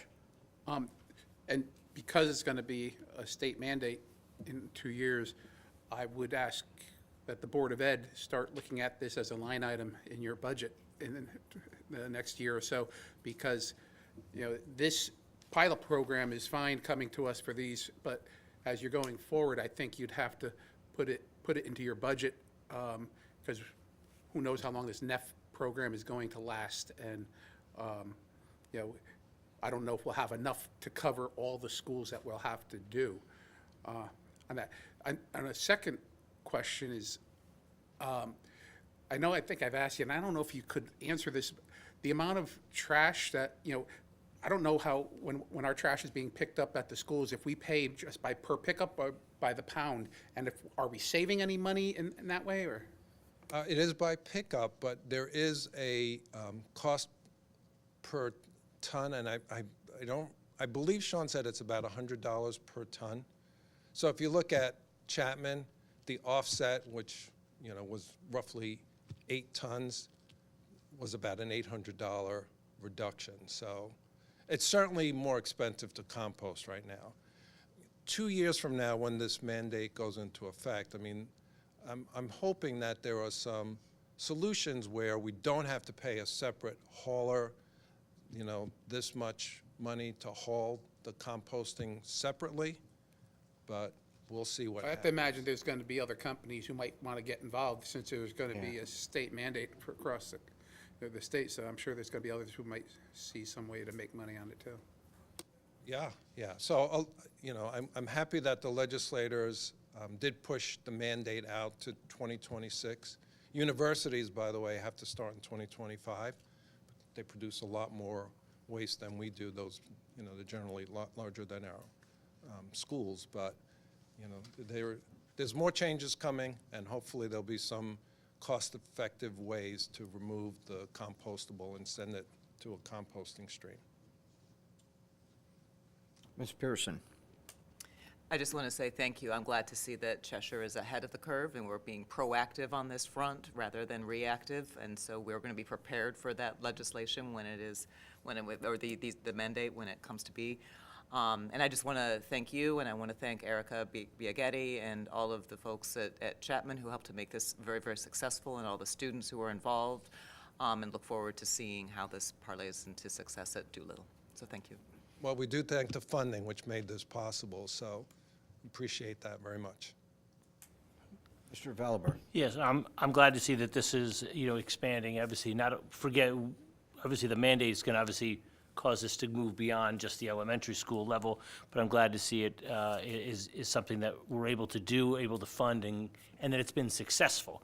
When Don and I and Jim Jinks, we put that together last year under the original, under the old solid waste committee, we were, you know, that was something that we were hopeful that was going to be able to be successful, and we're very glad that it was at Chapman, that it was successful and is now growing. So thank you to all those who implemented it, but we're also glad that it has come to some fruition. So thank you. Ms. Ellard. Thank you for that information. I just have a question. I'm wondering if there are any efforts on the flip side of this to reduce the food waste to begin with? I know you're saying that the kids are not eating the food. What kind of efforts are made to kind of reduce that to start off with? I mean, the simplest example I'll give you is that if you serve a whole apple, it tends to get thrown out a lot more than using apple slices and providing those to the students. Because if they don't eat it at lunch, they can take it with them. We try to offer a selection of different, fruits and vegetables, which, of the meals, those are the largest components that wind up getting, thrown away or composted in the case of Chapman. Fruits and So- vegetables? Yeah. And I think one of the other factors is that, last year, breakfast was provided at no cost to all students. That does end starting this new school year. So that might help reduce some of the breakfast waste, but it's an ongoing effort to try and offer foods that the students will eat, every day. Are the students required to take a fruit and a vegetable in order to have the square meal on their plate, and then therefore it's being thrown away? Or are they provided the option to simply not take it if they don't want it? To be compliant with a breakfast or a lunch meal, it does have to have all the components on the tray. Okay. So, and I mean, that is a great question. It's one that we wish we could get some legislative, relief, but it's through the Department of Agriculture that the program is run, essentially. So we've been, doing some lobbying efforts around that, but that is one of the requirements. For it to be eligible to be reimbursed to us as a district, has to have all the meal components. So is the reimbursement that we're getting offset by the expense that we're paying to compost all of this food that's not being eaten?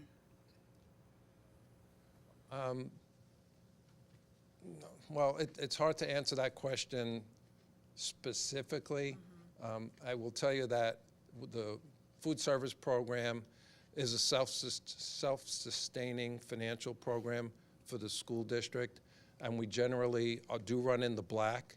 And it's run in the black, any additional funds beyond our cost of doing business goes into a reserve, and there's, very specific guidelines as to how many, you can have 3 months of reserves in your program, and it's used to buy equipment or fund other programs for the students. So, Will the we cost? charge just enough to, get to break even or slightly better than that. Yeah. Will the cost of this in the future, if we don't get NEF funding in the future, will that be part of that factor? Or will that potentially, cause it to be in the red? Yeah, so if the question is it going to fall on the Board of Ed or the food service Right. program? That is a good question. I haven't really, looked at that closely. There are allowable expenses on the food service program. Right now, the trash hauling, is paid by the school district as just part of the cost of the board's operating costs. But, whether or not we can move some of those costs or all of those costs to the food service program, we'll explore that. Thank you. Ms. Pearson? Yeah, I just wanted to add on, I know that Erica Biaghetti, who is regularly presented to the Sustainability Committee, does work, as she's demonstrated that she works very hard to provide choices. So in terms of those mandates and what she has to comply with, there are a number of choices in terms of fruits that she provides and vegetables. And she's brought snacks to show us exactly some of those choices that are available to students in our school district. So she works very hard at that. And I know that she's also been working on food sharing programs. And so at the high school, they do have a food share program. If there is food where the student has to take the food, but if they don't want it, there's a table, and that food goes to the Cheshire Food Pantry, so it is not wasted, and it's not composted, and it actually goes to good use in our community. And we've talked about expanding that at some of the elementary or the middle schools as well. So I know she's worked very hard to address some of those issues very creatively in our school district. Thank you for saying that about Erica.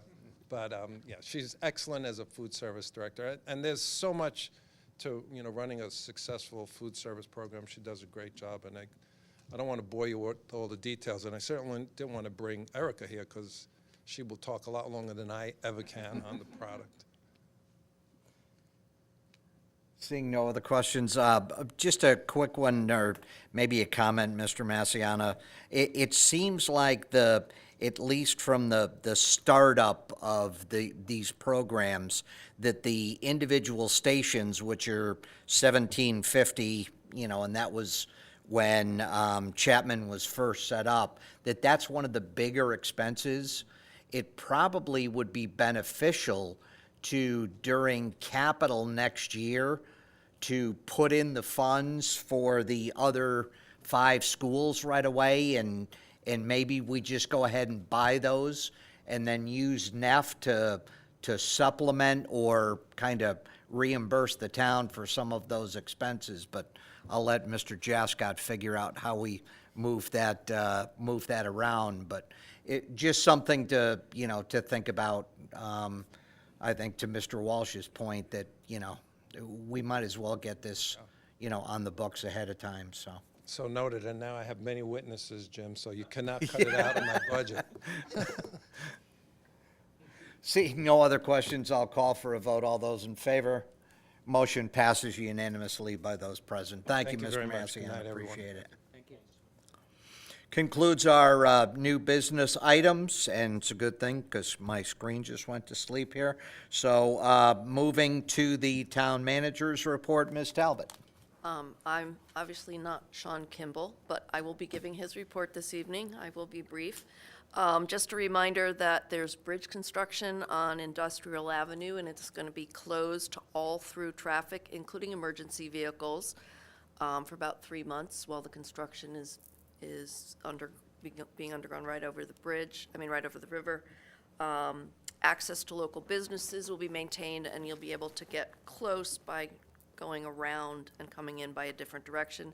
There's also a storm drain improvement project at Roslyn Drive, Crescent Circle. They're going to be doing some work on that, pulling out some old equipment, and we're hoping to alleviate existing flooding in that area with some upgraded storm basins and piping. And this project's being done by our Public Works crew, so we're going to save a little bit of money. Excuse me, Bartlett Beats, our wonderful concerts. There's a couple left for the summer. We've had some rescheduling due to some rainy weather. But Tuesday, August 13th, as we speak, Jeff Toohey is rescheduled from August 9th, and then Friday the 30th of August, Zach and Fried get rescheduled from August 2nd, so hopefully people can attend those. Also, as a reminder, the Fall Festival is scheduled for September 13th, 14th, and 15th. 14th is the Friday evening is the Food Truck Friday, which has become quite popular. Fall Festival is on Saturday, fingers crossed for a nice day. And then Sunday is the rain date, if necessary. Public Works is also mowing, they call it encroachment mowing, along the linear trail. And that will be going on for a couple of months. They're starting at the north at Southington and moving down. Portions of the trail will be closed very short periods of time while they do the cleanup. We have an employee, Elizabeth Main, who is a program supervisor at the Recs Department, and she has been appointed to the State Youth Camp Safety Advisory Council, so we're very proud of her, and we know she'll make some great contributions. She's always been very concerned about youth safety in our programs. And a reminder also to check our projects around town page, which Noel does a wonderful job of updating every week with assistance from a couple of other staff members, and that's on our main page, CheshireCT.org, under Spotlight Projects. The state is working on the Route 10 paving. They sent us an update of the schedule. It's a little confusing to read. We'll be posting it on the website, and the full schedule is in your packet if you are interested. And then we do have a town council special meeting scheduled for Tuesday, August 27th. And then the next regular council meeting is September 10th, and we'll have a public hearing that night as well. And I'm happy to try to answer any questions. Mr. Mylone? It's, you know, I just want to acknowledge, as I read through the packets, the 3 letters that were provided in support or in appreciation of our fire department from Wolcott, the city of Waterbury, and also from the Connecticut Department of Transportation in supporting, in the case of Wolcott and Waterbury, supporting their communities while they needed their people for other duties and responsibilities. I'm just very appreciative of the work that our fire department does in supporting nearby communities. I just want to acknowledge that at this meeting. So I'm sure everyone saw it as well, but. Very appropriate. Thank you, Mr. Mylone. Mr. Walsh? And I know that there was some questions, I know, on Facebook, I think Ms. Pearson responded to somebody, question about voting at Arts Place. Chespercott has moved to Arts Place in a temporary building, but the voting is going to remain at the old Arts Place building this year and next year, and hopefully when we build our new school in the North End, it will move there. So there's no change in voting. Where you voted before, you're going to vote again. Well, where you voted last year, I'll say. You're going to vote the same place this year and next year. So I just want to get that out there just so people aren't confused as to where they should vote and where. And the Chespercott, who's in a temporary building right now, probably for the next 10 months to a year, and then they'll move into the upgraded building once it's done. So I just want to get that out there. Thank you. The only other thing I'd say, Ms. Talbot, is please pass along our congratulations as well to Elizabeth. We're proud, and she does a great job. Item number 10 is reports of committees of the council. Chairman's report, starting to my left, Ms. Kramer. Mr. Wolf? Ms. Allard? The Ordinance Review Committee met, and we will be holding that public hearing regarding the fog ordinance that we just discussed. Ms. Pearson? Sustainability Committee met on August 5th and discussed the composting program, which we all heard about earlier this evening. We also decided to wait on the native plant policy. We received advisement from the Beautification Committee, the Town Beautification Committee, and we're just waiting to hear from the Town's Environment Commission. And we are beginning to discuss our municipal waste collection contract, which expires at the end of June, I believe. Nothing for miscellaneous. Moving to number 11, appointments. Item A is liaison reports. Again, starting to my left, Ms. Kramer. Environment met and went over pretty extensively, looking to deal with invasive plants in Cheshire, looking to see if they can get some grants to help with some invasive plant removal. And they're working pretty hard on looking at all the development in town and how it's affecting our environment. That's it. Mr. Wolf? The only real thing to report is that Arts Place is up and going at Ball and Socket. Classes are going great, attendance is great, and I encourage everyone to go take class. Ms. Allard? Nothing to report. Ms. Pearson? Neither Energy Commission nor Parks and Rec met this week, or month, so nothing to report. Mr. Walsh? Cheshire Housing Authority had their year-end budget done, and they ended up with a positive of $77,000. They're moving forward with the improvements at Beachport. They're still moving forward with Jack's Place down in the south end of town. And the Beautification Committee also met, and they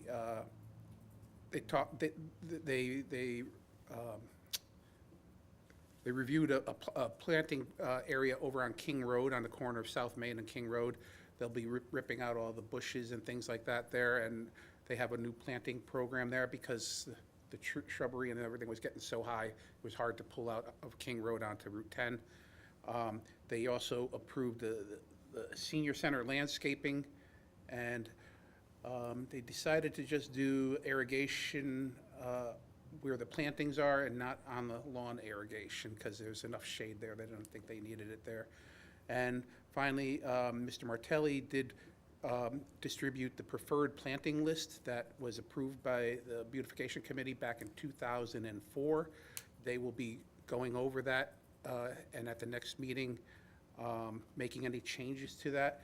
It's part of the planning and zoning ordinance that they have, that the Beautification Committee is responsible for handing out preferred plantings to developers and for the town. So they'll be going over that at their next meeting. And that's it. Mr. Veliber. No report. Mr. Mylone? Thank you. Moving on to appointments. Mr. Wolf, I know you have a couple. Our first appointment for the night is appointing Margie Rogers to the Youth and Human Services as the alternate, replacing Hap Jordan. The term of office is 8/13/24 to 1/31/25. She's a Democrat. Second is Chris LoRusso to the Zoning Board of Appeals, replacing Harold Orlinsky. Term is 8/13/24 to 12/6/27. He's a Democrat. And Sean Henry to the Environment Commission, replacing Thomas Hickey. Term is 8/13/24 to 1/31/25. Second. And Thank you, Mr. Veliber, and you have none of your own? Nope. Okay. We'll call for a vote on those appointments. Motion passes unanimously by those present. And Mr. Wolf, you have one more that is separate from our normal boards and commissions appointment. Do. Be it resolved that the Town Council approves Resolution Number 081324-11. Be it resolved that the Town Council appoints Peter Prohaska to the Sustainable CT Cheshire Team to fill the vacancy of Jocelyn Therio. We have a motion. Do we have a second? Mr. Veliber, thank you. Any discussion on the motion? Seeing none, I'll call for a vote. All those in favor? Motion passes unanimously. Mr. Prohaska, thank you for stepping up, and thank you for your service on environment as well.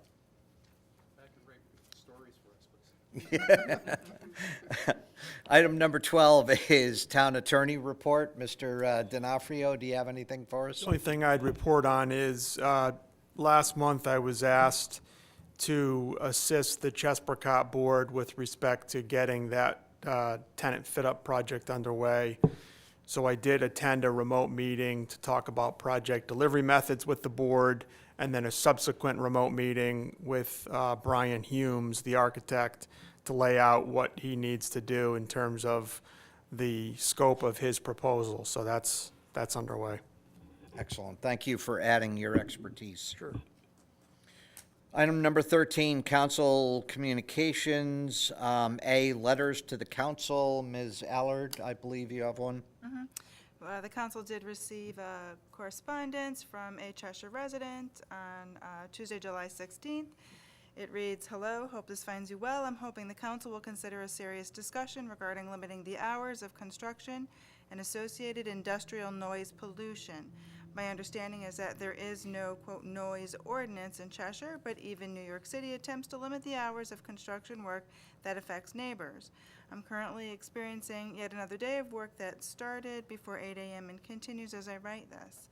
Adopting new restrictions in the future could help alleviate some of the quality of life degradation many residents are experiencing without grossly inconveniencing the developers whose interests are paramount. Thanks, Peter Prohaska." Thank you, Ms. Allard. Anyone else have communications that they'd like to have into the record? Seeing none, there's nothing for miscellaneous, which brings us to item number 14, the items for executive session. We have contract negotiations as well as labor negotiations. And I know we have individuals that are going to participate. Ms. Talbot, can you help me to It will be. determine who will stay and who will go? Okay. Jamie Lemaire will be joining us, and Amory Bird, Jim Jascott, Noel Shepherd, and myself, and of course, town attorney. And Chief Oh, Drive. Chief Drive. Sorry, Neil. Chief Drive. You're hiding, you're slumping down. I didn't see you. So almost everyone was left. Yes. So I'll accept a motion to include all the individuals. Thank you. And a second?